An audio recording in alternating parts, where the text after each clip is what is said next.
We started. All right. Welcome, everyone, to Champion the Gifted Child. I'm Laurence, your host. I am so excited to bring you my good friend, Alison. Hello. Welcome, Alison. We're so excited to have you. I'm excited to be here. I know, right? We've been talking about it. So I kind of wanted to give the team a very quick introduction of who you are and what you do and the amazing work you do in this world. So this is what I know. You are the homeschooling expert, founder of Good Schooling, your homeschooling framework. Uh-huh. And you also are the owner of My Confident Homeschooler Premium Coaching Program. Yep. Is that about right? Okay.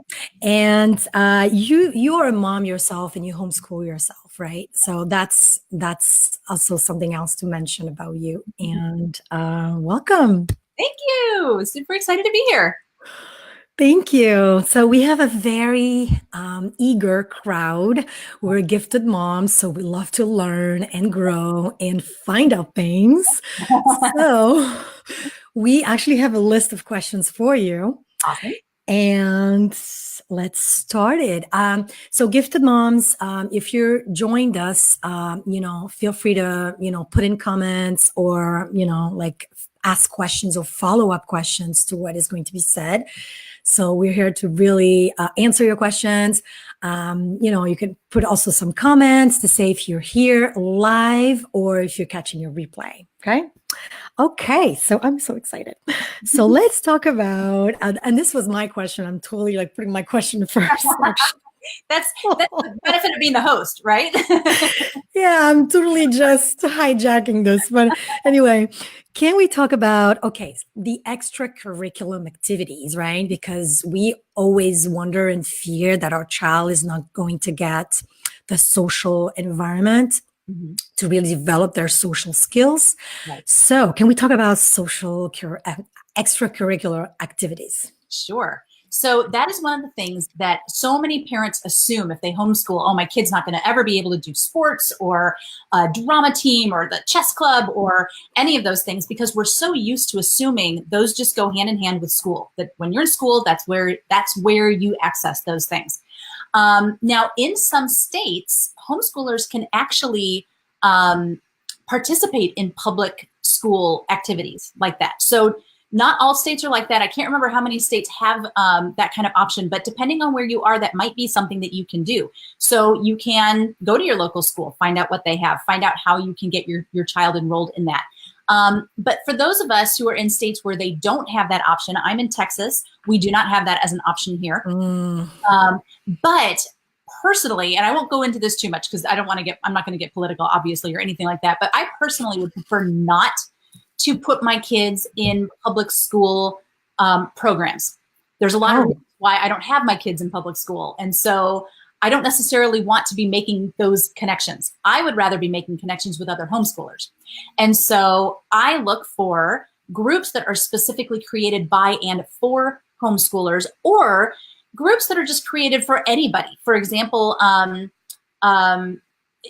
local community theater, things like that. That's not meant for, a public school versus private school versus homeschool. It's just anybody in the community who wants to do theater can participate. Things like homeschool sports. A lot of people don't realize how many sporting activities there are out there for homeschoolers. And obviously, the more homeschoolers are in your area, the more options you're going to have, right? Supply and demand. The more people that are there, the more options you're probably going to have. So if you live in a state like Texas, where homeschooling is relatively easy, it's not as regulated, there are lots of people doing it, chances are you're going to find more options. If you're in a state where there's tight regulation, it might be a little more difficult. It doesn't mean there's nothing there. It might mean you just have to do a little more searching. But one of the things I've found recently, and I keep unpacking this and finding there's more and more and more there, is the library, which sounds like kind of on the one hand is like, well, duh, libraries always have stuff like that. But on the other hand, if it's not a place you're used to going to looking for activities, you might not think to. But I realized here in town, we have a fairly large local library system, and we have 2 libraries here in town, kind of one on each end. And I keep finding out about all these amazing things that they're doing there, and through other homeschoolers. And so that has been a really fantastic find lately. All of these different teen activities, lots of things for teens, because it's definitely, I would say, it feels and really does get a little harder once they hit those teen years to get them involved in things. And so the library has been great for that. Loads of activities. Other places that we've found recently, for example, this is kind of a random thing, but we have a rock wall climbing business, I guess, here in town. You can get a membership and you go, and they've got all these great big, it's really cool. Like, it's indoor rock wall climbing. Well, they have a homeschool team. And so my daughter joined the team. And so of all the random things in Texas, I have a rock wall climbing daughter. But there's all these really fascinating, if you just know to look for them. And that's the thing, is most people don't even think to look for them. They just assume they aren't even there. So if you decide to homeschool, or if you are currently homeschooling and you're having trouble finding those activities for your child to get involved in, the first thing I would recommend is to make connections with other local homeschoolers. Every state has at least one. Actually, it's really funny. I say that there's literally one state in the country that does not have this, but every other state has at least one homeschooling advocacy group that's kind of like an overarching, over the whole state kind of thing. A lot of times you can connect with them and say, hey, I live in this county or this state or this, metropolitan area. What is there for me? I'm having trouble finding things. Can you connect me? The other place to go is Facebook. Facebook groups. Oh my goodness, so many Facebook groups for homeschoolers. Look for them. And that's the thing, is most people don't eat that and say, hey, I live in. Sorry, it's me. I'm trying to check. I'm sorry. I'm trying to check if there's any questions on the group without making noises, and that's exactly what I'm doing. I'm making noise. I'm just going to be quiet. Sorry. Let me have your take on multitasking. Let's hear it. It's the only way a homeschooling mom ever survives, is multitasking. I'm sorry. No, it's totally okay. But if you go to Facebook and you search for, you can try searching, if you live in a large city or large area like Houston or New York City or Chicago or something like that, search for Chicago homeschoolers, or your county name, Montgomery County Homeschool or something like that. And chances are you're going to find groups on there. Another great place is Meetup. I think. Oh, yes. I want to say they just got bought by somebody, or they just changed names and or something. Yeah.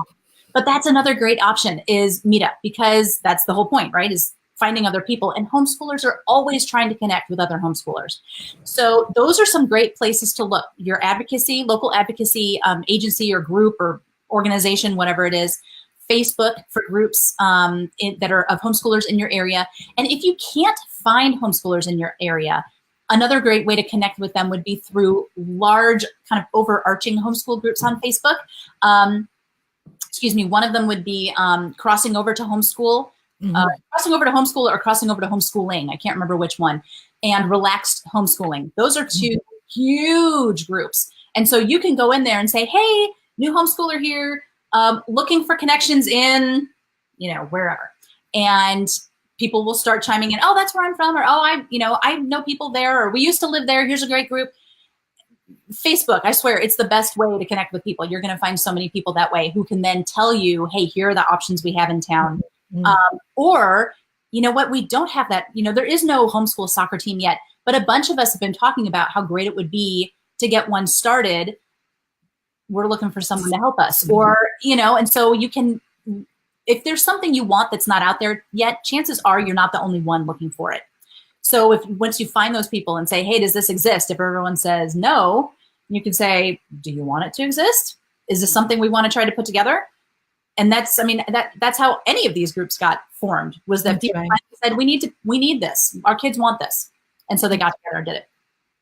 And what I like about what you say is that, there's ways around socializing just in school. There's a lot of other social settings you can socialize in, right? And I think when you homeschool, is that because you want to select that environment that's going to be healthy and provide for your thriving child, right? Right. And so there's ways, it could be like a theater class. It could be soccer, for those active boys or girls, it could be anything. And then you'll meet with like-minded people and you'll socialize, even if not in a school setting, right? Like school is not the only social setting, right? Exactly. I feel like. Everyone always talks about, oh, if they're not in school, how are they going to socialize? I'm like, I was an elementary and middle school teacher, and I cannot tell you how many times a day I said, you're not here to socialize. Right? So people say, oh, they're never going to socialize. I'm like, they're not supposed to socialize at school. They're not in school to socialize. Exactly. No, homeschooling, or I should say regular quote unquote school, it is such a false, artificial environment. That is not, you're not socializing your child to learn how to function in the world. You're socializing them how to function in this totally artificial environment that once they graduate, they will never be in again. It's true. What's the point of that?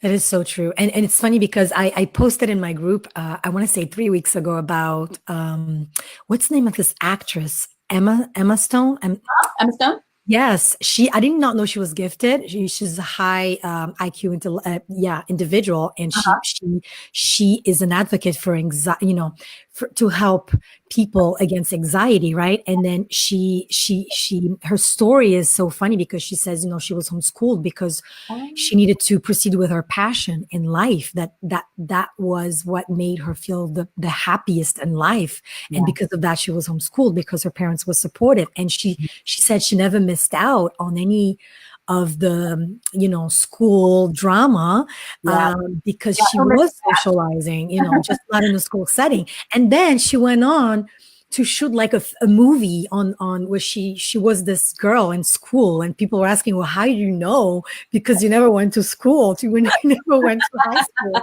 And then she went on to that big role, and it's funny.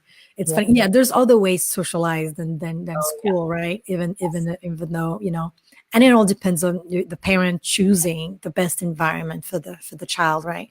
Right. Well, and it depends on the parent making sure the child does get out there. I mean, we make these jokes about the whole socialization thing, and the vast majority of homeschooling parents, whenever socialization comes up, they roll their eyes because they're active parents who have that at top of mind, and they know, okay, I need to make sure my child is meeting with other kids, is getting to know other people, is out of the house, is interacting in the world. But the truth of the matter is, when you homeschool, you have to be proactive about that. If you yourself are very much a homebody and you're very introverted and you're not a big, risk taker, you don't like to go out and do new things, you're going to kind of have to need to push yourself out of it, right? Because your child needs those experiences. And so it can, on the one hand, homeschooling is not going to jack your child up socially if you're doing what you need to do. But on the other hand, it can be very easy to not do what you need to do, particularly also if your child is also like you and you're both like that. You both just want to be home. You both just introverts, type. And so, and that can be very comfortable, and that can be, and when anxiety has been an issue, and that is such a big issue for so many kids who have giftedness. I know that anxiety is often something that can kind of go hand in hand with that a lot of times. Then the inclination is to protect because they've been so, they've been wounded, they've been bullied, hurt, stressed out, they've had ulcers by the time they were 8, all these awful things. And so we don't want to push them because we want to just protect them, make sure they're okay. But at the same time, they do need to learn how to step out of their comfort zone and how to push out of that bubble and how to do the hard things like going to new places and meeting new people and things like that. So that is one of those things, I never tell people, oh, you shouldn't homeschool. Like, you're not going to be a good homeschooler. I never, ever say that. However, I do say, I see some tendencies that you're going to have to fight against to do this well. That's right. You need to know that ahead of time, So that is the kind of thing parents really need to be self-aware of. And make sure that they're pushing their kids out of that and that they're pushing themselves out of that.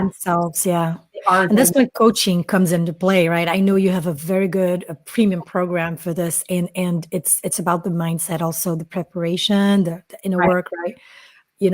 So that you really push your limits, and And I love that you have that perspective, because often what we see out there is just a list of curricula Mhm. or how-tos, and Right. it's a lot of content. And what we need is context, you know, Yes, how does it exactly. apply? That's Why? true. How? You know, and it's less of a checklist, right? And Mhm. that's what I love about your work, because you really work on each and every family's situation and Right. context. It's about context, right? What Exactly. works for you? What do you That's want? You know, that work, I yes. honor that, Oh, because thank you.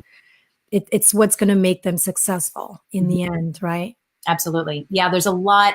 Like you said, people typically, when they want to start homeschooling, the very first thing they do is they start looking at curriculum.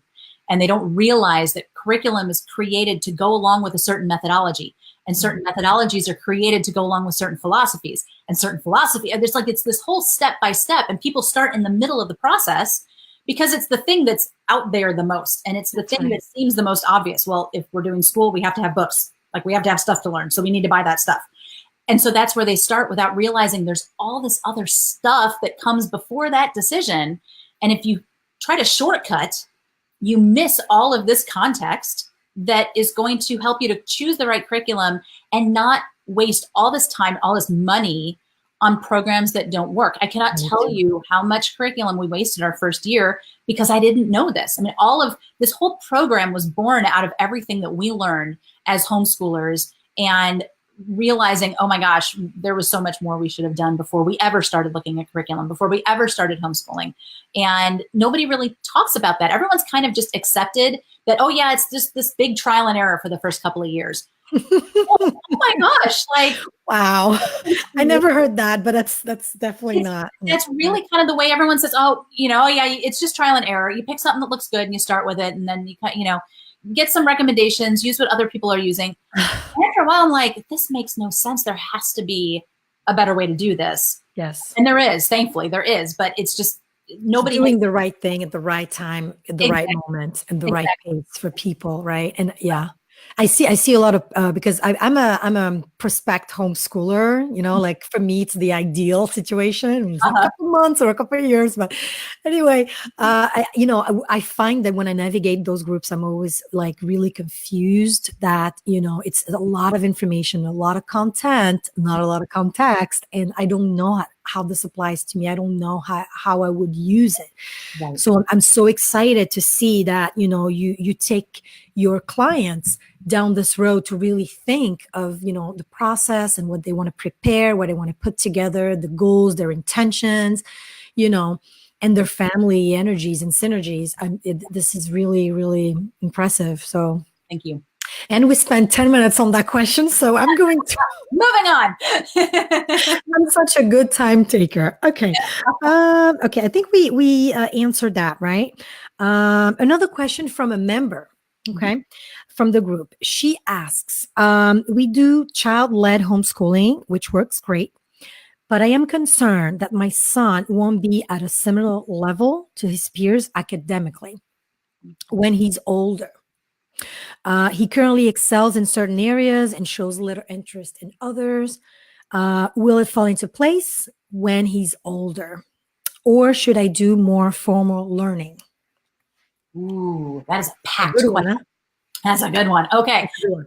So, whoever you are, do you have access? Are you looking at the group? Can you see if people are commenting and things? I'm going to do the All I'm going to same. say is, whoever, if you asked that question and you are on, and you're on listening right now, I would love to know if you are planning to eventually put your child back into public school. The reason I ask that is because of the fact that it sounds like you're wanting to make sure your child is at level with everybody else. And I'm just curious as to why.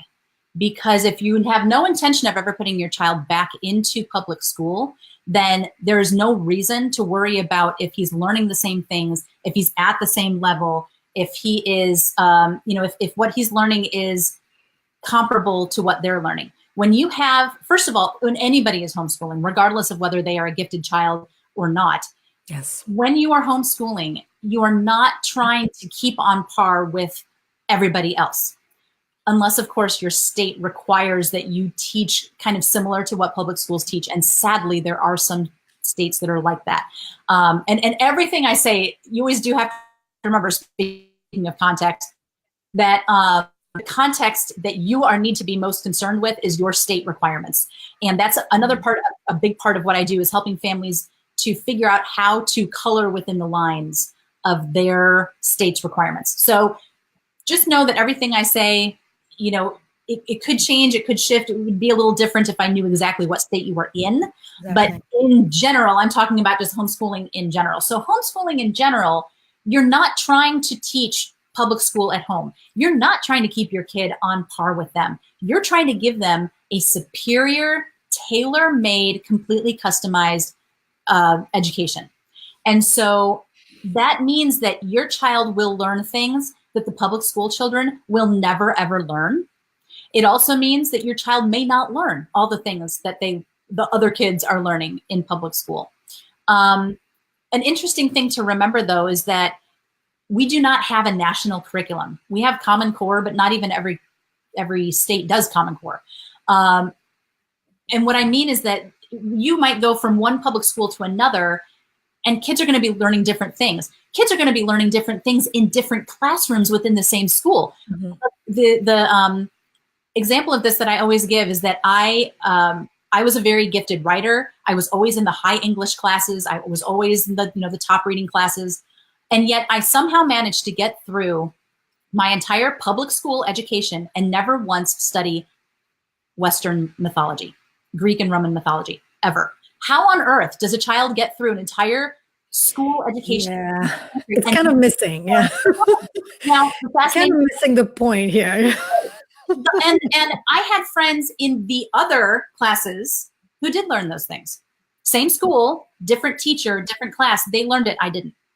So this idea of being on par with everybody else, you have to have a very narrow idea of who everybody else is that you're measuring up to, because there is no standard everybody else. Mm-hmm. Everybody's learning different stuff. It just depends on the school that they're in. Depends on the curriculum that school's doing. It depends on if they're in the high reading class or the low reading class, or you know what I mean? So first of all, this idea of trying to match up with somebody, there's no reason to really, unless you're trying to get your kid back into the system at some point. Yeah.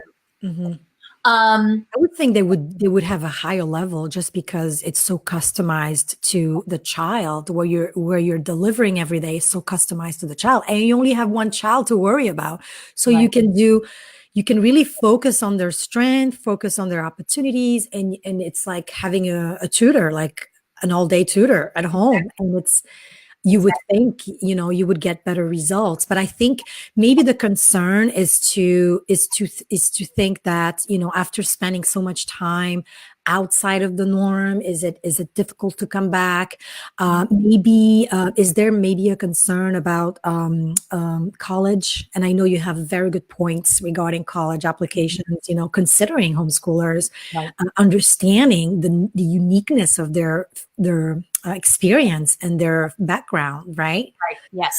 Yes. The whole idea of college prep, that's another thing that people get really nervous about. Oh my gosh, if my child's homeschooled, can they ever get into college? Can they get scholarships? Can they apply for fellowships and all of these, these unique programs and things that are out there? And the answer is yes. In fact, so many colleges now are starting to actively recruit homeschoolers because they tend to be better students. They're typically intrinsically motivated. They're actually a lot of times more interested in learning. They're actually still excited about learning because the joy of learning wasn't stamped out of them with standardized testing and homework and book reports and all of this lame stuff that makes you not want to learn anymore. And because, yeah, right? Speaking the truth. They can be very self-directed learners. They don't have to have their hand held through everything, because one of the things that homeschooling moms are typically very good at, because we wear a lot of hats and we have a lot of stuff to do besides just homeschooling, is turning our child's education over to them the older they get. So that by the time they're in high school, they're self-directing. They're basically teaching themselves. You're kind of checking in, making sure things are getting done. Hey, do you have questions? How's this working for you? Do we need to fix anything? Is this making sense? But the child really, in most situations and cases, is going to be doing their own thing. What college does not want a kid who is that independent of a worker, that directed, that focused, that motivated? I mean, that's a huge benefit to them. Yes. So getting into college is so much easier than it used to be for homeschoolers, because homeschooling is no longer this really weird sub, you know, alternative culture thing anymore. I mean, it's still not 100% mainstream, but it is so much more out there and so much more well known and so much more understood by higher education that they don't hear homeschooling anymore and think, oh no, this child doesn't know what they're doing, or they've been, chained to a kitchen table for 10 years and they don't know how to be a human being with other people. They recognize, oh, these are kids who probably were holding down jobs, like full-on part-time jobs, while still doing school, because homeschooling doesn't take you 7 hours like it does in the public school. You can get work done, and then you can have a job, or they've been volunteering for 10 years at the same charity, or they've been involved in this sport for this many years, or this other activities, right? All these activities, right? Because they have all this extra time. Their time is not taken up from 7 to 4 every day between bus ride and school. And no, they were done by lunch, and they had the whole afternoon to do whatever they wanted, Personal development, right? Exactly. Oh my gosh, exactly. So no, the whole college thing, obviously, I don't know why I would say obviously, it wouldn't be obvious to you. Every person who applies to college submits a transcript and submits test scores, SAT or ACT. Doesn't matter if you're in public, private, or homeschool. So in terms of actually like applying to college, you're not having to do anything different. You fill it out, fill out the form, you write your essay, you give them your test scores, and you give them your transcript. And you as the parent create the transcript. And there's loads of resources online for how to do that. Don't let that freak you out. So they're not even going to know. It's not like, your packet comes with this giant homeschool stamp on it. Yeah. They're not even going to necessarily know that's something you talk about, right? It's not necessarily going to be something that's obvious to them unless you make it obvious to them. That's right. So that whole thing, you don't have to worry about, oh, I need to keep my child on par with what the public schools are teaching. No, make your kids stand out. Stand out, yeah. They want to see someone who stands out, who's not like the rest of the crowd. And homeschooling is the perfect opportunity to do that. Mm-hmm. Mm-hmm. And I cannot remember what the rest of that question was. It had so much in it. Should you do more? Should she do some more formal learning? So should she mirror the situation? Because I think some things and not at others. And okay, that's right. Every child is like that.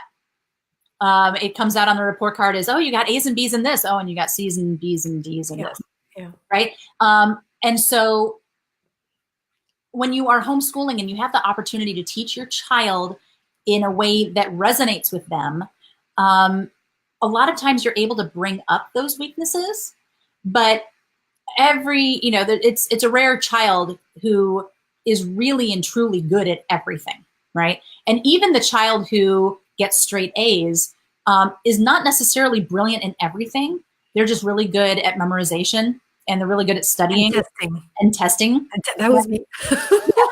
And not particularly smart, just good at testing. Right? Oh, same thing with me. I was a brilliant writer. I've always been really good at writing. And so whenever it was like, essay test, I'm like, yes, I've got an A. I haven't put pen to paper yet, and I know I've got an A on this because it's an essay, and I can BS my way through it. However, I'm that good, So no, I was not necessarily great in everything. And math was the one place I always struggled because you don't write a lot of essays in math. That's right. You could not talk your way around it, right? But those kids that are really good at everything, it's not that they're really good at everything and they don't have to try. It's that that's the kid who had no social life, who spent all their free time in the books, memorizing, working. Mm-hmm. So your child is normal in that way. There's things that interest him. There's things that don't. There are things he's really good at. There are things he's not. And because you homeschool, you have that opportunity to look for ways that you can teach those things that he's not interested in or that he's not as good at in a way that makes it more interesting, or that sneaks it in to other you can do it when you homeschool, right? Right. Yeah. And it seems like she's doing it already based on how she absolutely the verbatims of the question, right? It looks like she has great clarity on on the subject. That's a good thing. And so, really, I think a lot of times it comes down to just needing encouragement that you're doing the right thing. So to you, mama, whoever you are who wrote that, or dad, whoever you are, I would say okay, first of all, you got to follow your gut. So if your gut is telling you this is an issue and the child led, it's not hitting on it, we're not doing it, then okay, maybe this is something that you need to bring some formal curriculum in for. The other question I would ask is, what are these things that the child is not good at that he really actually is going to need? And I fully believe in a well-rounded child who has a wide body of knowledge, who's learned about lots of different things. However, I don't believe in stressing a child out on things that aren't they will never use again. Yeah, exactly. I mean, never use again. In this day and age where it's people who have that laser focus and have that real tight skill set who are able to hone in on these fantastic opportunities and these fantastic careers. And, not everybody needs to know why Rome fell or the 5 reasons for the Civil War or, are they good things to know? Yes, I'm a big proponent of knowing your history so that you do not repeat it. I think that's important. But if you're struggling because your child isn't good at remembering the history that they've learned, or they don't enjoy history, or they don't enjoy science, they still can't remember what a food chain is or the water cycle, or who cares? Like if they don't care about that stuff, they're not going to go into a line of work where they're going to need to know it. Mm-hmm. Or if they do, by some crazy means, end up in a line of work where they need to know it, they're going to be more motivated to learn it and remember it because they have a reason and context. Because they'll have context. Exactly. Back to context, right? Yes. So do not panic about those things, because if your child doesn't need it, there's no reason to freak out over it. You try it, you squeeze it in where you can, you look for maybe some alternative or some different ways of sneaking it in, reading, like one of my favorite homeschool hacks is reading historical fiction instead of history textbooks. History textbooks are boring. Historical fiction is super fun and can be fantastic. And what are you really wanting them to learn? You're wanting them to learn about what it was like back then. What was life like back then? What were people like back then? Why did these things happen? Historical fiction gives you that without this dry textbook approach. So you can be creative in how you pitch it, right? How you present, how you package it, right? Exactly. It's all in the pack. It's all in the marketing, right? That's how you market it. Marketing as a homeschool parent. Yes, I think, and I think she's doing it, right? I think based on the question, I think it's always in the back of our head, right? Are we making that gap even bigger, right? Right. We always worry that gap. That's a big concern that parents have about homeschooling, is that there's going to be gaps in their child's education. And I always go back to my example about mythology. Huge gap. Mythology, oh my gosh. Our calendar and the days of the week are named after mythology. Like there's so many phrases and things that people use in everyday life that comes from mythology. And so that's kind of an important thing to know. Like it shows up in books, it shows up in everyday parlance. And so shouldn't I have learned that somewhere along the way? But I didn't. But guess what? I'm fine. I'm successful. Even in literature, I was an English teacher. I didn't know all this stuff, but I still got a job doing that. I still wrote books, So you really have to think, what is the reason my child absolutely has to know this? How important is it really? And really what it comes down to, if you teach your kid math, reading, writing, they're good. That's such a good point. Skills, they can learn anything else that they need to learn. Yeah. Okay. All right. Hey, do you have any particular advice for that very hands-on child who likes to research, experiment, find out things? Is there such a thing as a framework that the homeschooler mom could use? There are roughly 10 different methodologies or approaches to homeschool education. And I break them down into 3 different categories. And one of those categories is what I call holistic homeschooling. And in the holistic homeschooling category, we have 5 different methodologies that are all child-led. And so when it comes to a child that is that type of child, very hands-on, very curious, wants to learn, typically wants to learn about the things they are interested in, not necessarily like, what would you like me to learn today, mommy? But I want to learn about dinosaurs, right? Like they're very opinionated about what they want to learn, right? They have very clear, strong ideas. I want to do this. I want to learn this. How does this work? How does it? Though all of those child-led approaches are fantastic for that kind of child. For someone who's very hands-on, there's a particular approach called project-based learning. Mm-hmm. And technically, a project can be anything. It doesn't necessarily have to be hands-on, but for kids who are hands-on, it's a great approach. It's very similar to unschooling, which unschooling is basically completely child-led, no formal curriculum, no formal lessons unless the child requests it. It's basically learning through life. So you don't wake up and say, oh, it's time to do school, because there is no separation between life and school. School is life and life is school. And so it's it can be really hard to wrap your mind around. And I don't want to get too deep into it because it can take a long time to really kind of unpack what that looks like. However, project-based homeschooling is kind of like taking that unschooling approach, but honing it just a little bit so that what the child is doing every day, the life that they're living, is kind of focused around a particular project. For that child who hyper-focuses on a particular thing, or a particular activity or a particular knowledge base, project-based learning is fantastic, because what you can do is then encourage them to take this thing that they're learning and do something with it, do some kind of a project with it. So here would be an example. Let's say you have a child who is very into Tolkien, Lord of the Rings, The Hobbit, all of those, Silmarillion, all of those books by Tolkien. And they've read them, they read them all the time, they watch the movies, they can quote passages, or they know all the characters, all those things. They're really hyper-focused on that.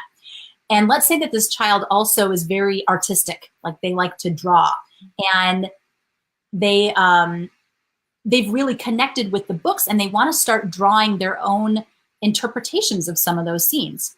You could say, hey, that's a fantastic idea. What if you made a book of your drawings? That's right. There's a project. They're interacting with the book. They are showing comprehension. They are showing their artistic talent.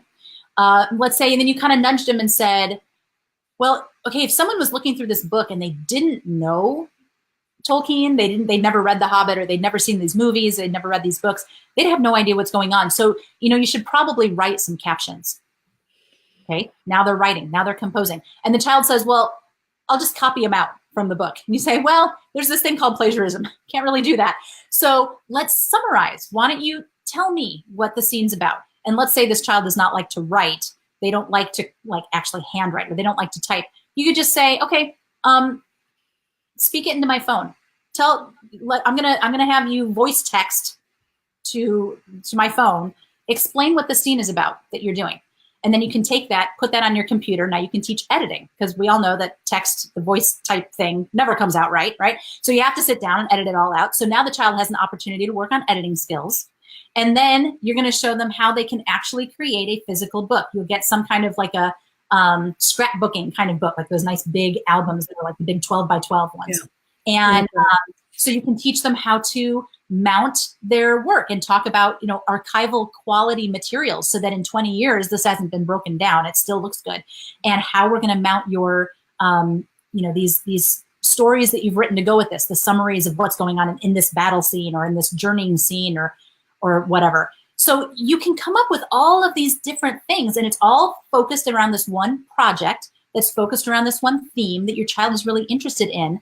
But they're learning all these different things. And depending on your child's personality and how much they like to rabbit trail off of things, that could spin off to, oh my gosh, so many things. Let's look at some other artists who've drawn their own personal renderings of the Tolkien things. Now you're doing, artistic criticism, and you're comparing different artists, comparing yourself to that artist. How did they interpret that scene? Oh, look, you guys both drew the same scene. Look how different it is. Talking about how different people's perspectives or how different people's perspectives can be. And that's a whole study in humanities, Yes. just in culture and how people see things differently. So there's all these different ways that you can spin off of that. But your child has something to do. They're putting their hand to a project. They're spending time on something that they enjoy, but they're still learning all these different things too. Mm-hmm. Oh, that's wonderful. I was going to ask if you would match it with the child's personality, and I think you just answered. It's wonderful for those gifted children that have this intelligence, that's hands-on intelligence, right? That suffer from just standing still, sitting still all day. You know, they need to move, they need to touch, they need to feel. This is amazing. Project based. I just learned something I did not know. That was one of the how you call it. Not curriculum, but Methodology. Methodologies. Okay, yes. So thank you for that. Yeah. Okay, so the other question I would have very quickly is, when do you know, Alison, when do you know you are ready to homeschool? And is there such a thing as a preparation for homeschool? I'm also thinking, I'm thinking for the parent to be ready emotionally, spiritually, emotionally, and with everything they have to support their child, and the child coming from a public school. And if, especially if the experience was traumatic, right? Like, is there such a thing as a transition? Is it a timeline for a transition, and what activities would you recommend or, advise on this time, during this time?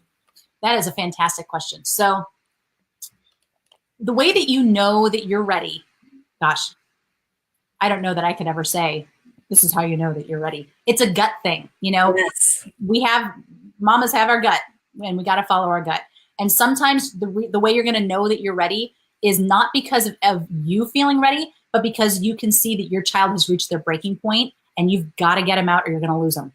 And so it's less about, oh yes, I feel prepared for this. And it's more like, I've hit a point of no return. It's either now or never. We have to do this, or we're going to see damage with this child.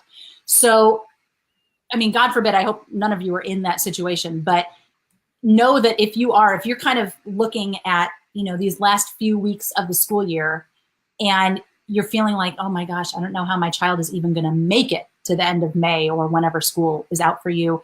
And your gut is telling you, I've got to take him out. But you're thinking, I don't know what to do.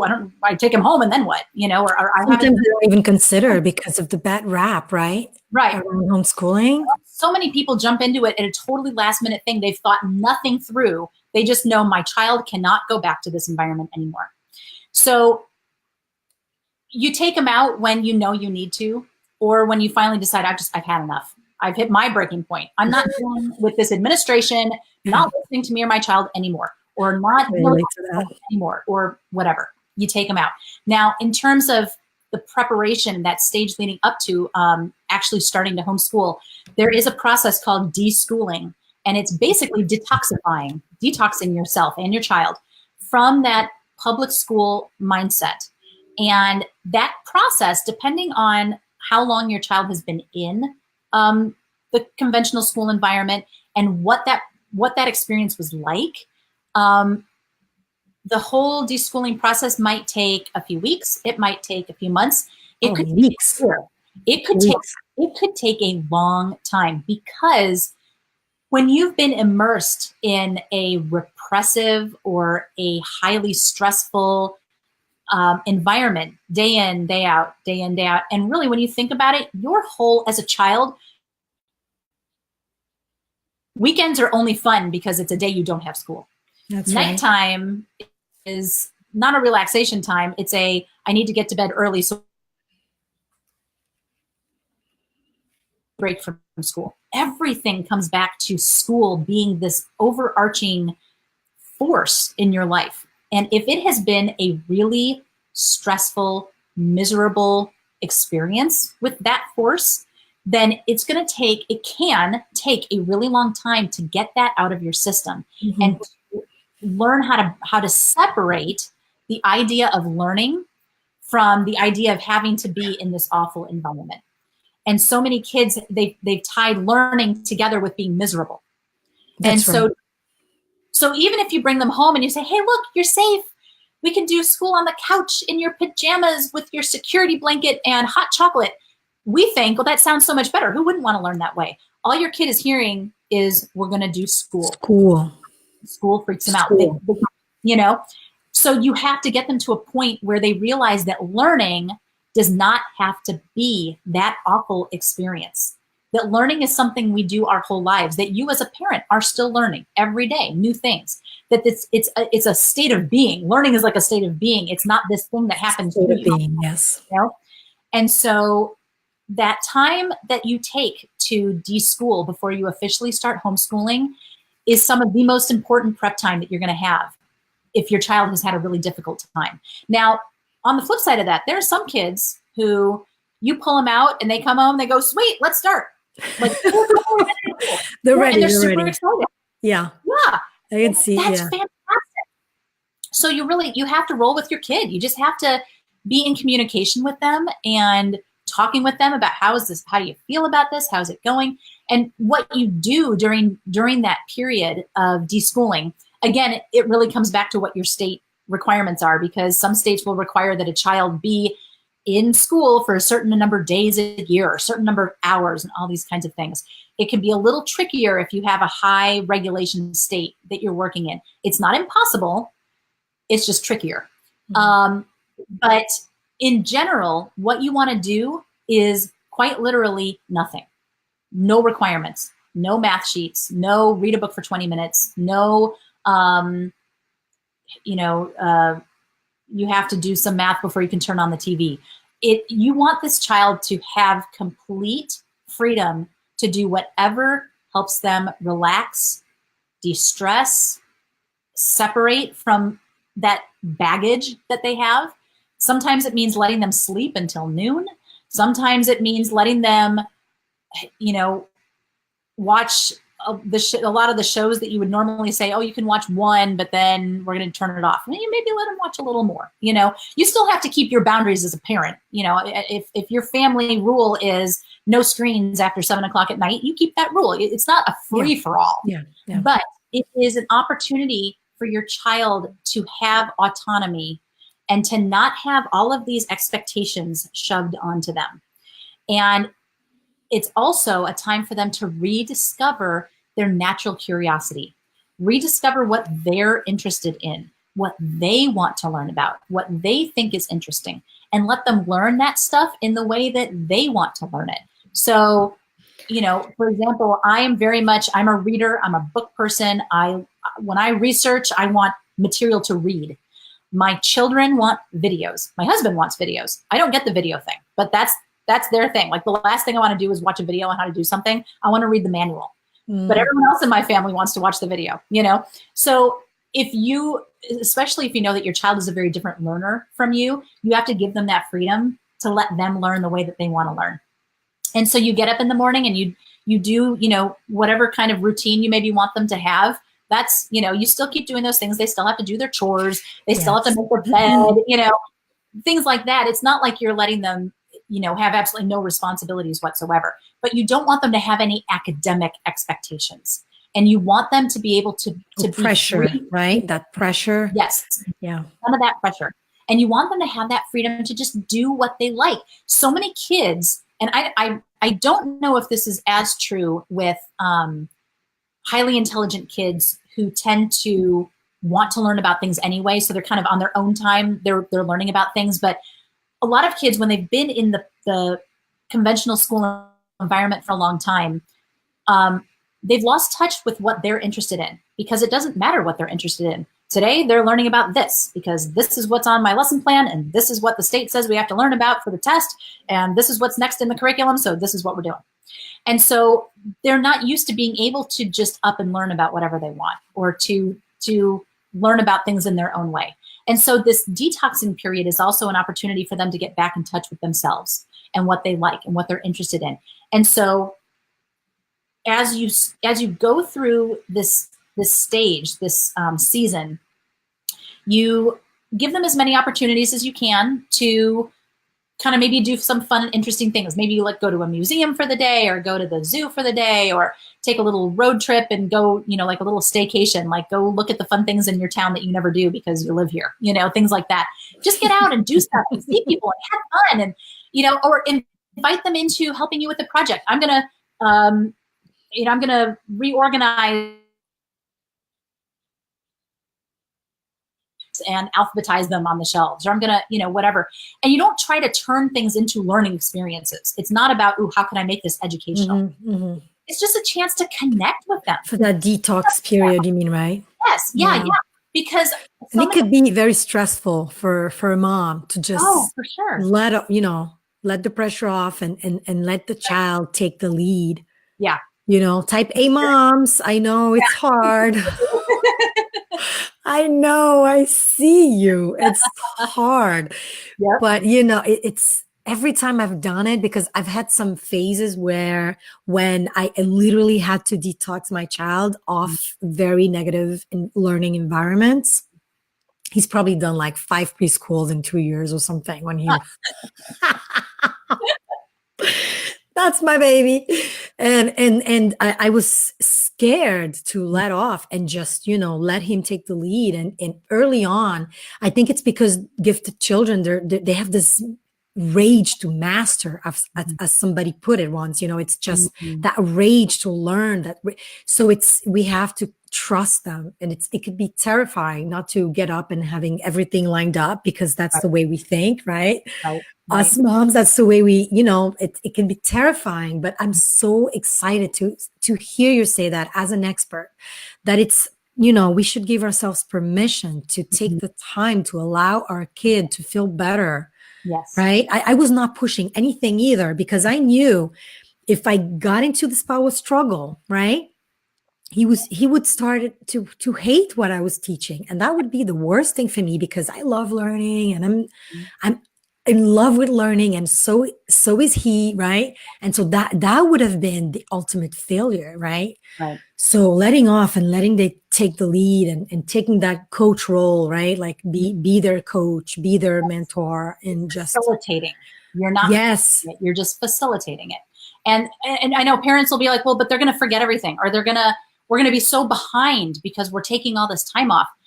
But when you're forcing and forcing and forcing, the kid's going to fight and fight and fight and shut down. And they're not truly going to learn. They're just going to be, like that surface absorption until they can spit it out. Immediate memory. Yeah. They can spit it out and keep you happy, and they didn't learn it. They didn't keep it. Exactly. They didn't grab it, right? Exactly. And so I always tell them, okay, would you rather have a year where you're fighting every single lesson, or a year where you're not even engaging on an academic level, and then that next year your kid takes off like a rocket because they finally get to do learning their way and they're excited about it, and you present something and they grab it and they go, as opposed to fight and hardly anything gets learned at all. And not addressing too, right? Not addressing what it is about that they're so stuck about, right? Not addressing that, because that's going to show up in their life, right?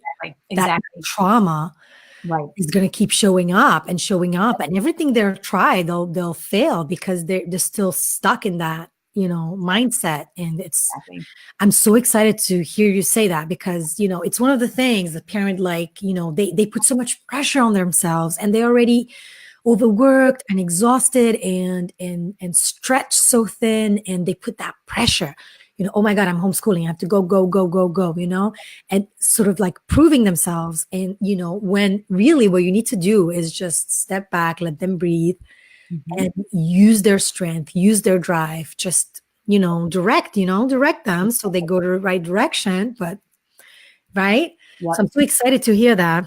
Yep.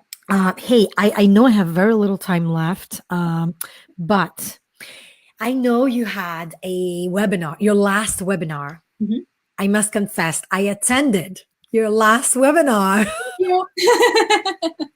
I was like, oh my God, this is amazing. Yes, you're speaking to me. Yes, this is me. Yes, this is me. Oh, awesome. You had a list of myths to debunk, right? Like a list of myths. And I'm so excited. And I am interested to hear from an expert on all those myths regarding homeschool. Like homeschool is for only religious people, homeschool is for, for weirdos, homeschool is for this, for that, right? And so can you give us like a 10-minute on, rundown, executive summary on on those myths? And I'm so excited you talk about that. And I haven't seen anyone doing this, but I think it's amazing because those are the ideas, the limiting beliefs in the coaching world. You know what I'm talking about, right? The limiting beliefs that prevent us from jumping and doing what's wrong, what's right for a kid and what's wrong for other people, but prevent us from taking action. So I'm so excited to hear about those myths. Awesome. I'm opening my ebook right now because I don't know if I would even be able to list all 10 of them right off the top of my head. Yeah, you had a list. You had a big list. So, okay, here we go. The super fast version. Myth number 10, I count these backwards, like from 10 to 1. So 10 is that homeschooling is only for geniuses and prodigies.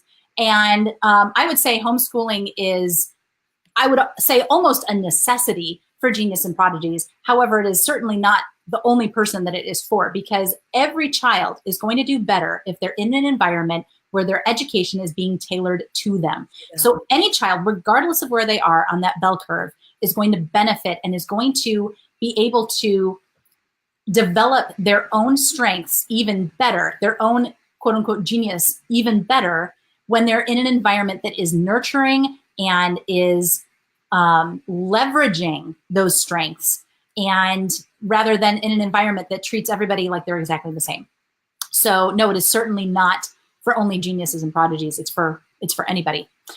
Myth number 9, homeschoolers are religious fundamentalists. I like this one. Well, and the reason so many people think this is because modern homeschooling in the US was kicked off by conservative Christians back in the 80s. And so for a long time, the vast majority, like over 90% of people who were homeschooling were conservative Christians. And so that has kind of pervaded until now. Everyone still assumes that's the way it is. However, homeschoolers come in all colors, shapes, and sizes these days. I mean, it is honestly every religion, every worldview, every belief, atheists, agnostics. The whole idea of it being a faith-based decision is no longer the norm. There's still many people that do that, but I would say, according to the last study that I saw, I believe it worked out to be between 1/4 and 1/3 of people who homeschool, their main reason for homeschooling had absolutely nothing to do with faith or morals or ethics or anything like that. And so we're seeing more and more that people are leaving the schools because the schools are so broken.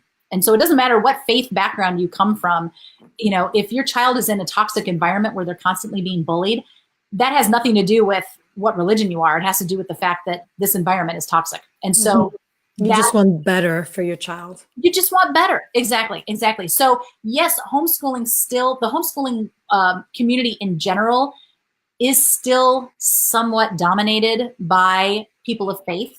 However, there are more and more people who do not have a faith background who want to homeschool. So if you're one of those people, it's getting easier and easier for you to find people like yourself. Myth number 8, homeschool kids can't get into college. Well, we've kind of talked about that. Yeah, we talked about that. They absolutely can, and schools are looking for them. And in fact, one of the studies I saw actually said that homeschool students tend to get better test scores on their ACTs and ACTs in college, or for college prep. So, they're coming across at least looking like they're even better prepared for college. So, yay, homeschool. Myth number 7, homeschool kids miss out on all the fun milestones. Oh. So, things like prom, things like homecoming, things like the big graduation ceremony with the cap and gown. This goes back to that idea that we were talking about before. And actually, myth number 6 is very similar. Homeschool kids miss out on extracurriculars. We've talked about this. So that whole idea of supply and demand, the more homeschoolers there are in your area, the more likely it is that you're going to find these things. Here in Texas, I can't think of a single activity other than, I can't even say that. I can't think of a single activity that a child would want to be involved in or in public school that they can't also be involved in as a homeschooler. There's everything. We have everything in one way or another. We have homeschool prom We have homeschool homecoming, which kind of cracks me up, like homeschool homecoming. I don't know what you're coming home to. Yeah. You know, we have all that. We have huge graduation ceremonies, everything, swing choir, sport teams, you name it. We have And it. if there isn't, you can create. You can just Exactly. meet up with people and unite forces, you know. Exactly. So yes, so it is not true. Now, is it true that every homeschooler ever is going? No, obviously not. And that's unfortunate, but true. But you're going to have access to a lot more than you probably realize. So that was myths number 7 and 6. Myth number 5, parents have to be teachers to successfully homeschool. So here's the thing, and people don't realize this. Like I said earlier, I was an elementary and middle school teacher. My degree is in elementary education. That's what my 4-year, my bachelor's was in. I did a teacher training program. I did the student teaching. Here's the thing that people don't realize. You don't learn how to teach, as in instruct, when you go through these programs. You learn how to manage 30 people in one room together all day. That is really the thrust of what you're learning. Management techniques. You're learning some theories, some educational theories. You're learning developmental, child development stuff. You learn special education kind of tips and tricks and things. You learn, some different approaches to things, but you're not learning how to communicate this information necessarily. Anybody, or let me just say it this way. You're a parent, you are a teacher. Who taught your child how to tie their shoes, how to sing their ABCs? Especially a gifted parent. Especially a gifted parent. You have to pitch it hard. Like at 18 months, So you've been teaching. Who has been teaching your child these things? You. Yes. You get this idea that suddenly when it comes to academic learning, that, that's a totally different thing. I can't do that. Here's the thing. My teaching background makes it possible for me to say I can teach kindergarten through 8th grade. That does not mean that I have 9 years worth of curriculum in my head. I don't, by any stretch. Every teacher gets the teacher's edition, the instructor's manual, the answer key, and you have those as a parent when you homeschool. So it's not that teachers have all of this information in their head and they just spit it out. We've got the teacher's guide that tells us that information. We read the guide. The guide says, write this example. Show them how to do this. Show that blah, blah, blah. And we go, oh, okay. And then we do that. Now, I do not want anyone to think that I am trying to dumb down what teachers do, because what teachers in a classroom do is an extremely difficult thing. It is like herding cats and squirrels in one direction, and it's extremely difficult. And they're doing it with no money. They're doing it without all the resources they need. And they're doing it because they have an absolutely incredible heart for connecting with their kids. And that is the thing that really makes teachers in a classroom environment shine, is that they have that connection with their kids. You have a connection with your kid because it's your kid. That's right. So you do not have to power back here. Yeah, you do not have to have a teaching degree, because you're not trying to go into a classroom and teach 30 kids how to do this one particular thing with this particular method that the school requires you to use. You are teaching your child, who you already know, who you've been teaching since the minute they were born, and you're just facilitating their education. And you can do that with the exact same materials, the exact same curriculum, if you want, as a public school teacher. There's no difference. So no, you do not have to be a teacher to be a successful homeschooler. Myth number 4, homeschooling is expensive. Homeschooling absolutely can be expensive, because there are some packages out there of curriculum that are like $1,000 or more. But you do not have to use them. First of all, you don't have to use curriculum at all. We just talked, a few minutes ago about unschooling, how you don't even use curriculum with that. Your library, Netflix and Amazon Prime, where you can watch documentaries and you can watch shows like The Magic School Bus and Wild Kratts and Word Girl and all these fun TV shows that are going to teach your kids things.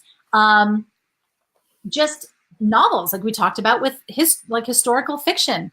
You just go to the library and check out a book. Mm-hmm. There are so many opportunities to teach your child with materials that are very inexpensive. And you can even get those really expensive programs used. there's a huge used homeschool curriculum market, like just in general. Facebook groups galore for used homeschool curriculum. I think homeschool.com is an actual website that has a forum for buying and selling used curriculum. Even Amazon, I think you can even get curriculum on Amazon used. So you can find programs cheap that way. You can just not use curriculum at all.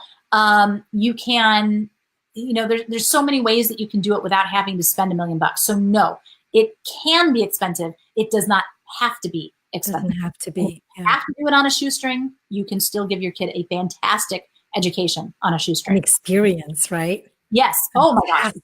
Customized. Yes. Child-centered. Spiritual experience. Yeah. And what do you think about those free homeschooling resources online? Are they good? There are some that are fantastic. There are some that are mediocre. You have to take a look at them and just see, depending on what your child needs and what your priorities are and what your philosophy is.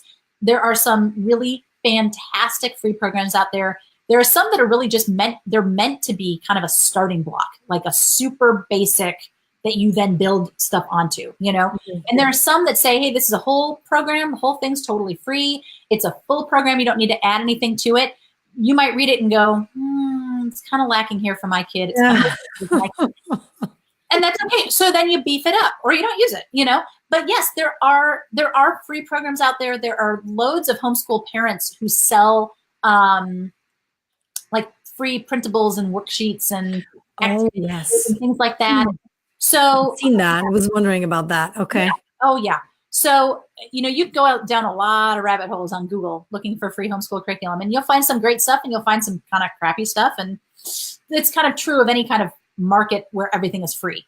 That's right. Some's going to be great. Some's not going to be not so great. You have to take a look at it and decide for yourself. Does this feel like it's meeting my kid where they are and it's challenging them enough, or is it too low? Or, you just kind of have to play with it. But yes, there are some great, very cheap or totally free options out there for sure. Okay. Myth number 3, I'd go crazy being around my kids all day long. So that might not be a myth. Like, that might be completely true. You would totally lose your mind if you were around your kid all day long. But what people don't realize is that you're not homeschooling all day. And we've talked about this a little bit already too, that homeschool does not mean you sitting across the table from your child for 7 straight hours. A lot of times it's going to mean you kind of kicking it off and saying, okay, you go finish that. Let me know when you're done. I'm going to go do the breakfast dishes, or I'm going to go check my email, or I'm going to go stand in a room by myself where there's nobody else and I can just breathe and be alone, whatever it is that you need. So you do not have to be in your child's face all day long, holding their hand through everything. And as they get older and the amount of time that they're spending is increasing, the amount of time that they're spending on school is increasing, your time that you're spending teaching them is decreasing because they're getting older. And so they can self-direct, they can self-instruct, they can self-motivate, they can do this on their own. Mm-hmm. And so when you kind of hit that period where things start to shift, you feel like, gosh, we're spending it takes like 4 hours to get through school. That's a lot. But that's when things start to turn, and you are not spending 4 hours. They're spending 4 hours. You're spending a total maybe of 2.5, but then there's also other options like co-ops and hybrid homeschool programs, which is kind of like a university model where your child goes to school 2 days a week or 3 days a week on campus, drop-off thing. You leave them there, come pick them up at the end of the day. Then they have checklists of homework that they do on the off days. Or they go to extracurricular programs, or they go to homeschool group playdates, or there's all these things that you can do where either you're still with your child, but you're with other people, or where you're dropping your child off and you're leaving and you can come back later. So you do not have to be around your child all day if that's going to drive you crazy. And sometimes there's that personality thing where the two of you really are going to just like butt heads off, and so you have to find those opportunities where you can drop your kid off for a little while, or you can, get them a curriculum that they can do this part on their own. They just pop the DVD in, or they just click on the website and they follow the instructions or whatever, so that you can get a break. So no, you're not going to have to be around your kids all day. You are going to have opportunities to be separate, and to get together with other people. You're not going to be locked in the house all day either. Okay. Myth number 2, homeschool kids are awkward and unsocialized. Okay, so we talked a little bit about the whole socialization thing, but the thing that really gets me on this is the fact that in school, in conventional school, we're constantly telling kids, be your own person. Don't follow the crowd. Don't be afraid to stand out. Be unique. Follow your heart. All these kind of things, because when they're in that environment, they all clump together and they all want to be the same, and we're trying to separate them. Homeschool kids are their own person because they're not in this environment that's trying to constantly force them by peer pressure to look a certain way. And yet the people who are saying, oh, you need to be unique, public school kids, you need to be unique. And then they look at the homeschooler and they go, what's wrong with you? The kid's unique because the kid has not been forced into this mold. And so it's this completely hypocritical, I don't know, it's not exactly hypocritical, but it's a double standard. It's a double standard. Yes, it is. Yes. Homeschool kids aren't awkward and unsocialized. They just have not been beaten down by peer pressure. They are who they are. They're not wearing a mask. They're not trying to look like everybody else. And they're not wearing their clothes and their hair just like everybody else. They're doing their own thing. And they're not embarrassed about it because they don't have to be embarrassed. Because they're not in that peer pressure every day. And, it's very hard to be a middle schooler or a high schooler this year. This day, I mean, it's really, really difficult because that's, all you see is like peer pressure, all you have in your life. All about conformity. It's all about conformity. Everyone's afraid to stand out. Nobody wants to be the one that everyone's looking at. That's different, right? It's different.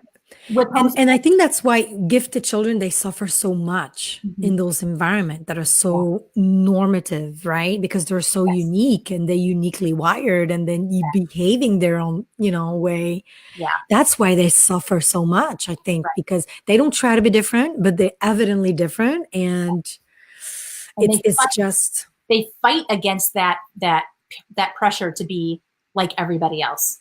And because of that, they stand out because they're not cowering and falling in line with everybody else. And so they stand out. So no, they're not awkward and unsocialized. They're normal.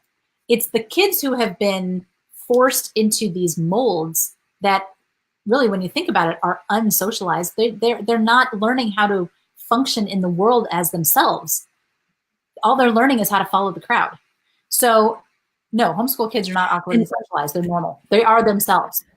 I want to add that in this world where, the future is built. If you look at all those corporations that are building like artificial intelligence and this and that, what makes you stand out in the future in your professional life is your creativity, is your intelligence, is your,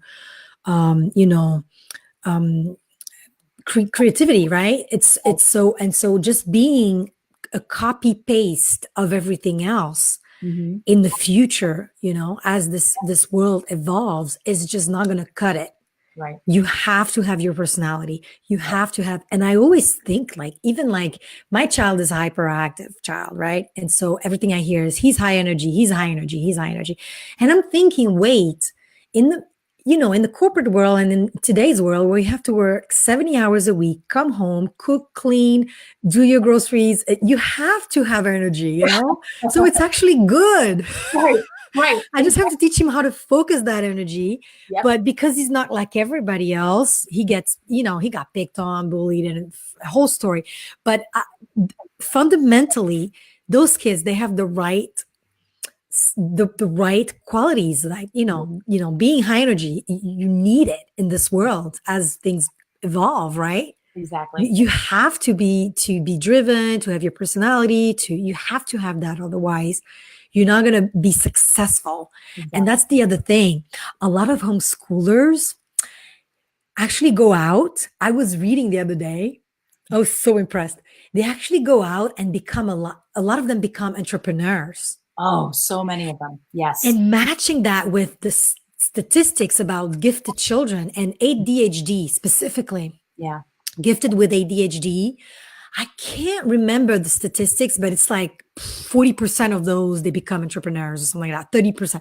It's insane. Yeah. Because, they think outside the box. They are their own person. So just that, being your own person, you have a brand. Yeah. Right? Right. Right? You're doing what the rest of us entrepreneurs are desperately trying to figure out how to do. They just do it naturally. Yeah. Yeah, yeah. And how many actors, Fortune CIO, Fortune 500 companies CIOs, and how many of those people are so successful? Mm-hmm. They are gifted, right? They have those ADHD, ADD, everything gifted people get labeled with. But Yep. it's insane. And some of those were homeschooled, like this actress was talking to you about, because Mm-hmm. so this allowed them to really focus on their genius, preserve it while growing intellectually and academically. But that self-directed self-development, right, is what I find fascinating, Yeah. because and you have the best coach in the world to facilitate for you, right? Your mom, your gifted mom, your super mom, right? So yeah, I love that. This part, I'm so excited. I haven't heard anyone speak to it the way you do, and I'm so grateful, because parents need to hear it, that what they feel in their parents' intuition is real. Yeah. Sometimes hearing somebody else, hearing an expert in the field saying that, it really helps you say, oh, okay, what I'm Right. thinking is not completely crazy, even though that's what they project onto me. But Right. that feeling, I have that intuition. Yeah. And I love also how you talk about gut, because every so often it talks to us, but we don't listen because we're so busy trying to conform, right? Right. So Right. it's talking to us, and we're not listening. Mm-hmm. And that child is able to lead the way and show us how it's done, because I'm convinced that especially gifted children, I know they have some delay with executive functioning, and there's a lot of opportunities there, but one thing is for sure, they have that drive, they have that intelligence that they can really leverage in a homeschooling environment, especially if it's positive, encouraging, which also helps with executive functioning, right? Based on Exactly. your point, being in constant nagging, Right. environment, you have to conform, you have to be molded. Mm-hmm. That doesn't help you make choices, prioritize, decide, which is executive functioning. It doesn't help you do that, because all you do is try to fit in, right? Mm-hmm. Exactly. So yes, I absolutely love. I'm sorry. Go ahead. You're awesome. Oh my gosh, you're totally on top. I'm so involved in what you say. It's amazing, and I'm grateful, because people have this feeling, and it's good that they hear someone, in the field working with this, just validating that feeling, that and most of the time, parents' gut feeling is right. Yep. Didn't you notice? You've got They fight it. We fight it, right? Oh, the psychologist did say that, and the pediatrician, and all those guys with the big names and titles we follow, but we don't follow what we believe in, right? So that's it's time to take a power back. Yes, exactly. It's time to step into our parenting role, like up our game. Yep, exactly. 99% of the time, you're going to know what's right for your kid. That's right. Even everybody else could be saying, no, no, no. If your gut is saying yes, you have to follow that. You have to at least try it. You have to at least do it once. And make the mistakes. It's fine to also make mistakes, right? Exactly, because you have that connection with your child. Your pediatrician does not have the connection with your child that you have. Your child's therapist does not have the connection with your child that you have. Your DNA, your blood, and even if you're not, even if your child is adopted, you have that emotional and spiritual connection with that child that nobody else has. Mm-hmm. And that means something. We have really, parents and moms in particular, have really had their gut, they've been told that that they can't trust their gut because they're not educated on this subject. Because you're not a doctor, you're not a pediatrician, you're not a therapist. And so you don't know, you can't know. We need to tell you how to raise your child. Before, Dr. Spock came along in the 50s and started telling parents how to raise their kids, they'd been raising them for thousands of years just fine. That's right. That's right. All of a sudden someone comes along with this right. And in a homeschooling setting, if I remember. Yes. Oh, hello. Who was teaching their children before public school ever came along? the parents, right? That's right. I mean, That's right. except for like the royalty who had tutors. Well, what's homeschooling other than just basically working with the tutor you're related to, right? So, I mean, you are doing what humanity has done for thousands of years. It's just been in the last couple of centuries that we've introduced this whole idea of public school. And why public school suddenly, I mean, honestly, when you think of it that way, public school is the experiment. That's right. Not Not working really well oh, yeah. for some people. It's had its time. It's kind of played itself out. I think it's time to move on from that one. You know? So, you know. Oh my God, I'm loving that conversation. Sorry, I keep interrupting you. I'm really quiet. I'm sorry. I'm like the worst host. Well, I have one more myth. The last myth. Yes, last one. The last one is that parents would say, oh, I could never do that. I could never homeschool. And whenever I hear this, there are two things that always come to mind. The first is, okay, well, we've already talked about this. You have been teaching your child. You have been homeschooling your child because you taught them all of those things that they needed to do before they could even go to preschool, right? So they learned their colors from you. They learned how to put their clothes on from you. They learned how to tie their shoes from you. They learned, you know, so you can do that. But the other thing that I always think is, okay, if you don't think you can do it, it's just because you're not going through the right crisis.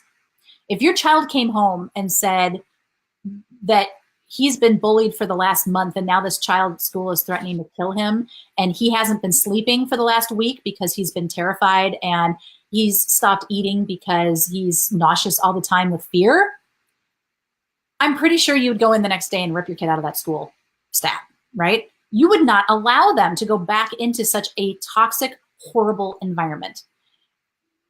Do you not think in that situation that you'd say, maybe I can figure out this homeschooling thing to save my child's life? That's right. Or if your child is completely falling through the cracks at school because they are ridiculously intelligent and the school doesn't know how to handle them and they just keep throwing extra worksheets at them as if extra work. Yeah, more of the same, which is really frustrating. You know? I see with my clients. You know, more of the same is it feels like a punishment. It does. Oh my gosh, who wants to do more stupid math pages? Like that's not enrichment. That's just that's dumb.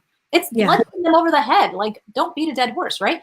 So, you know, if your child is if you see, oh my gosh, my child has well spoken. And they are wasting away in this environment. Nobody cares. Nobody is giving this child what they needs. Would you not say, I think I can figure out how to give my child what he needs? Everything is figure outable, right? Like everything you can figure it out is just. That's what I always tell my girls. Yeah. Fixable. In one way or another, everything is fixable. You can figure this out. Like, you don't have to pull them home with like a full plan of what we're going to do the next day. You just pull them out and say, okay, tomorrow we're going to figure out what we need to do according to the state.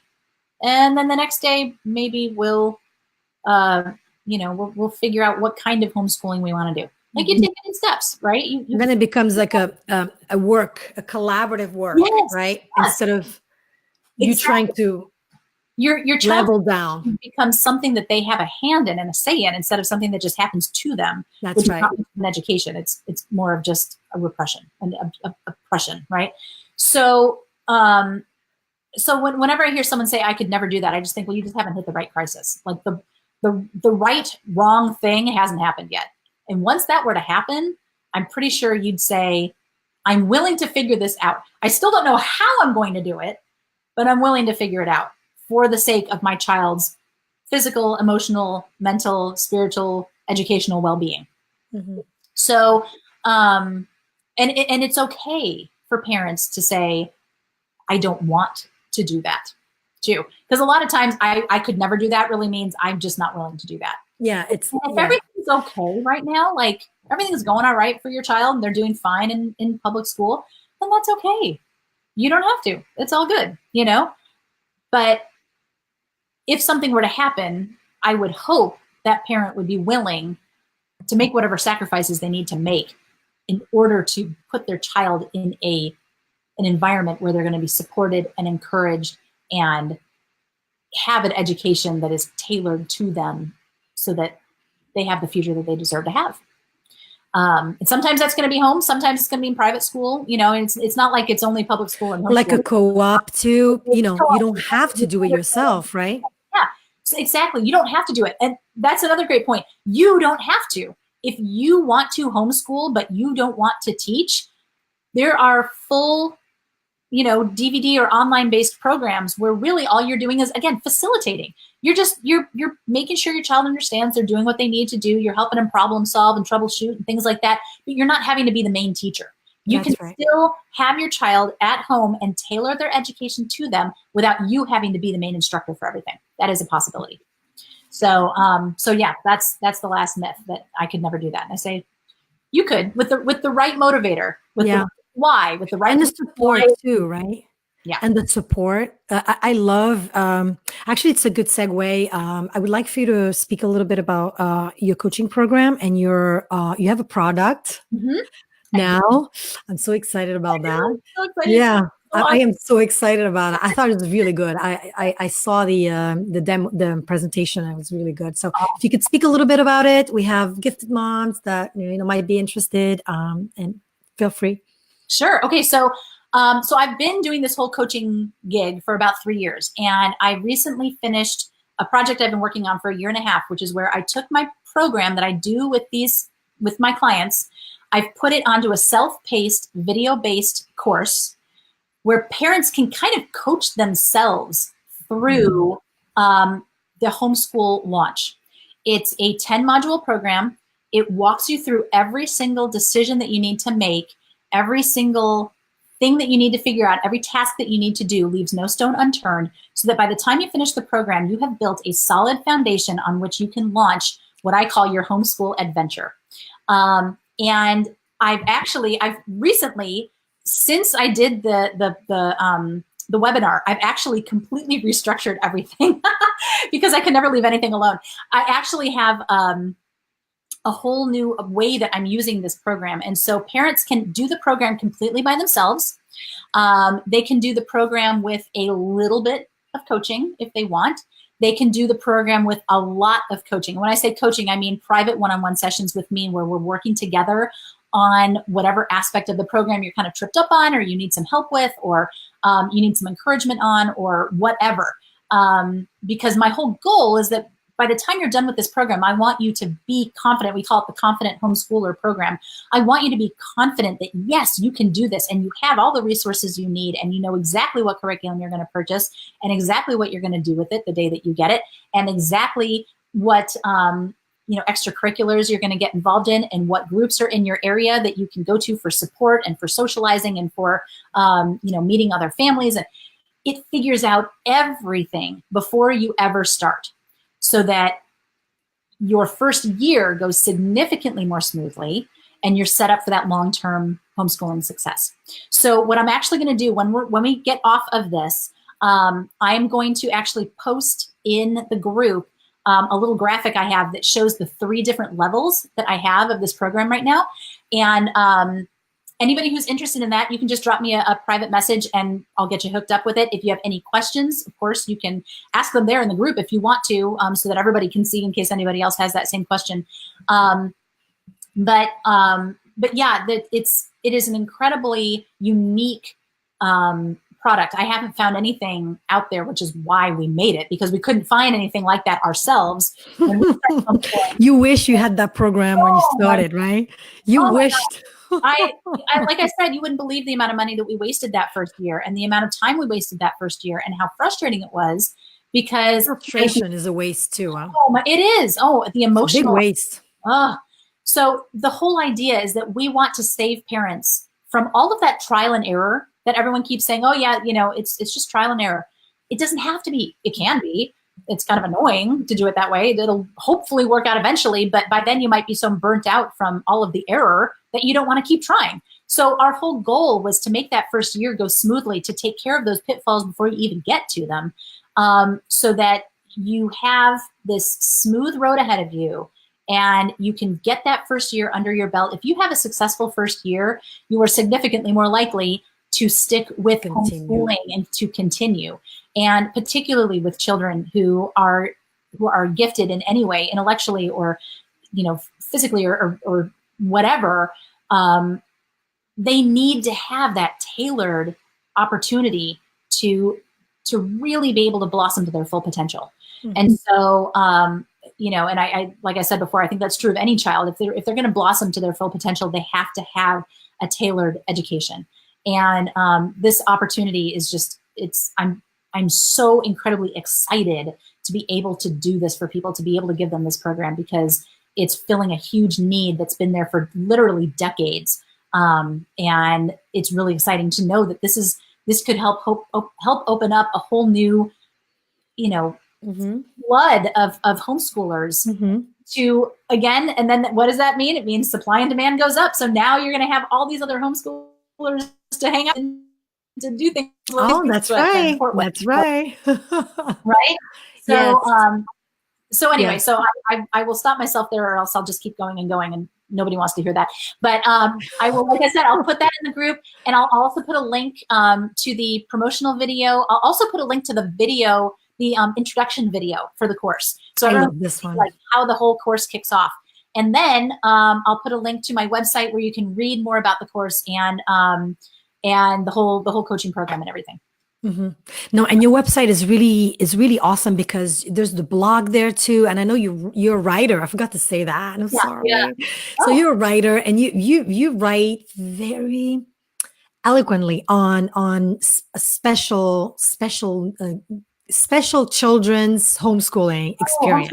Special needs. Yes. You know, you have that empathy and that experience, I feel, with that. And what I love about your program is that, you know, some of those online programs, they only give you a lot of information, which we are inundated with already. Right. They don't teach you how to apply it to your life. Mm-hmm. And then you feel just more confused with a lot more information, not knowing how to apply it. Yep. I love that you have coaching, and everything you've talked about, I can definitely, you're a coach.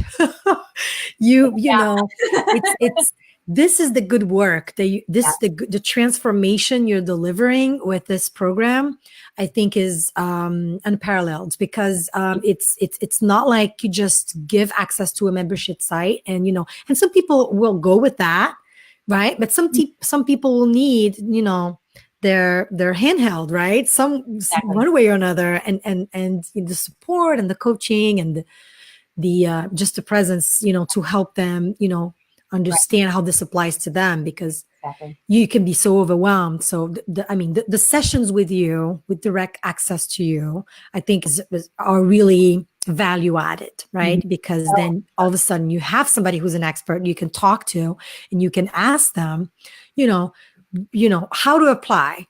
Because mm-hmm. that's all, I'm getting all those questions. This is really nice, Laurence, but how do I apply? Right. I read this and that. What do I do? Yeah. What do I do with it, right? How do I help my child, you know, evolve in my family, with my family goals, with my life? You know, how do I deal with myself? Even, you know? Exactly. And that's what was really missing. So many of the places where you do go to get help, you're getting help from somebody who has I don't want to say they have an agenda, as in like they're trying to manipulate, but they have their own path and their own biases and their own method. And so that's what they're teaching from. And even if that doesn't work for you, that's really all they have. Whereas this program says, okay, look, there's all these options, and I'm going to help you find the one that fits you. I homeschool this way. That won't necessarily work for you. So I'm not going to teach you how to homeschool this way. I'm going to teach you how to figure out how to homeschool the way that's going to work for you. And that's, I think, one of the things that makes the program so unique and so difficult to find in other places, because everybody naturally kind of goes with their own biases for things, because that's all they know. They teach what they know, right? They teach what they know, and if you don't fit in, well, yeah, right. Well, you purchased you purchased it, so that's fine, I guess. Right. But you know, they haven't sat down and figured out all these other methods, because they don't need all those other methods. Whereas I want to be able to teach all these different methods for everybody, so that you can figure out which one works for you. Yeah. So that's, I think, one of the most unique parts of this, is that it's not about homeschool this way. It's about helping you figure out how to homeschool your way, in a way that's going to work for your family, for you specifically, in whatever, you know, constraints you may have with your budget or your time, if you're a working parent or a single parent, or, you know, you have other special needs going on or other kids and all those various things, helping you figure out what's going to work for your family and your children and your situation. Hey, Alison, I just saw we have a couple of people in the, okay, we have a couple of questions. Do you have a couple more minutes? I know we've been talking and you and I can talk forever about, I'm so passionate about hosting this because I think you're the right person. You know, your values match so well with mine that I just, you know, okay, let me ask you that question. So Linda's asking, how would you deal with a resistive child? So a child who's resisting your facilitating, you know, your homeschooling, right? Well, I always say that all behavior is communication. So your child is behaving this way for a reason. They're trying to tell you something, and that's the only way that they can tell you. So then we have to figure out, what is the root of this? Is it a personality conflict thing? Because there are certain personalities that they really just don't work well together. There are certain personalities that are not very coachable. They don't want to be taught by anybody. They want to learn things on their own. Sometimes they're resisting out of fear because they're afraid of failure, or because they already have a very negative mindset about what's going on. Like if you just took this child out of school and you didn't take that time to do I was going to say, and they're resisting because they've got this mindset of, you know, education is emotionally painful, you know. So you need to try to get to the root of what that issue is. If you're able to talk it out with your child, sometimes they're self-aware enough that if you start, you know, just kind of outside of the whole homeschooling environment, trying to talk to them about, you know, what's going on. I've noticed you're having a really hard time wanting to engage lately. Or I've noticed that whenever I try to teach you things, whenever I try to explain something, you seem to kind of shut down. Or, you know, and you try to say it non-judgmentally. You're not doing this as a discipline thing. You're doing this as team members trying to work together. Your teammate is not on board with you, and you got to figure out why. And that's another thing too. When you start out really trying to help your child understand that this is not a hierarchy. I am the teacher up here, and you are the student down here, and you're going to learn from me. That this is a partnership, and that this is a team. And so you want to work together and collaborate together and cooperate together so that everybody wins. You know, that's right. This is so powerful. Oh my God. This is how you teach the adults of tomorrow to find win-win, to collaborate internally, to really, you know, show empathy and work with others and be a thoughtful leader. This is how you teach it, because you're not this. I cannot stress enough. Like, and I'm glad you say that, because I'm constantly saying that in the group. And now they're like, oh, maybe somebody else, another expert saying that. Maybe I should give it a try. And it's so true. Oh my God. I'm just like nodding. I'm just, oh my God, this is good stuff, because thank you for saying that. Thank you. Oh, you're welcome. And this gives results, right? Can you share a little bit about it? Like that approach of collaborative, I mean, and root cause finding, you know. Yes. And you have to be open to the fact, the possibility, I should say, you need to be open to the possibility that your child is not going to want to learn from you. It sucks. It hurts, particularly if you had a really exciting vision of what homeschooling was going to be like. Okay, that was me. I had this vision of what our homeschooling days were going to be like. They were going to be beautiful with wonderful literature and lots of reading books and discussing and outside in the garden. And I have 2 children who hate to read. I have a child who is intensely independent and does not want me to teach her anything. So I've been there. I know what that is. I totally understand that. And for us, it means I can't be her teacher. When she wants to learn from me, she will come and ask. And I will give her everything that she's willing to take from me. And it depends on the age too, right? Like it does. Yeah. But I would think particularly for independent or for highly intelligent children, I would guess that they can from a younger age than most. They can probably kind of direct some of their learning.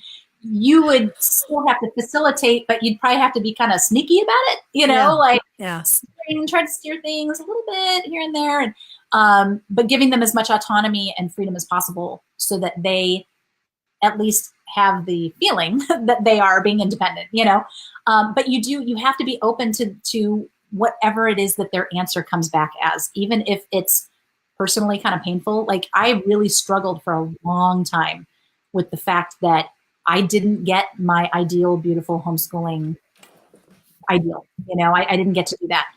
And it took me a long time to be able to say, okay, this was never supposed to be about me. This was supposed to be about my children. This is the education that they want. Then I'm not doing them any services by trying to shove them into the education I want to give them. You need to be open to whatever answer is going to come back to you. And if it is, I don't like learning from you, or I don't want you to be my teacher, you have to figure out how to be okay with that and not make your child feel guilty for that. You want them to be honest with you. You want them to be open with you. And so we need to accept whatever answer they give us and be like, okay, so let's figure out then who is going to teach you. Yeah. How can we do this? How are we going to handle this? Then you problem solve. And then you problem solving, right? Yeah. So, so do you have any ideas? And if they do, you hear them and you give them a fair hearing. And if they don't have any ideas, then you say, okay, well, let's maybe do some research on that and see, find out what our options are. Who else can teach you? What local classes do we have for homeschoolers here? What online classes might you be able to take? What online programs are there? What kind of teacher do you want to learn from? What kind of environment do you want? My daughter, that doesn't want me to teach her, does not want DVD-based programs where everything is like pre-recorded. She wants a live classroom experience online. And those exist. So we're going to do our best to give her that this coming year. We've just come to this realization recently. So that's what we're going to try to do for this year. Give her the education that she wants, because then she's going to be much more motivated to learn and much more interested in learning, because she got to have a say in what it looked like. Yes. Now, if it's an issue of, your child is fearful, your child, fear of failure, fear of messing up, if there's like big time perfectionism, anxiety, just anxiety, right? It shows up as defiance, right? It shows up as all sorts of things. Oh my goodness. Yes. Crazy. So then, okay, now you're going to have to, there's lots of ways that can go. Does that mean, do you need to look for some natural supplements that are going to help calm, like the essential oils or the CBD oil do they need therapy? Do they need to go to a counselor, do some talk therapy? Do they need to, do you need to teach them growth mindset ideals and help them kind of shift their mindset? Depending on what the answer comes back as, you're going to have to do some troubleshooting to figure out how to solve that.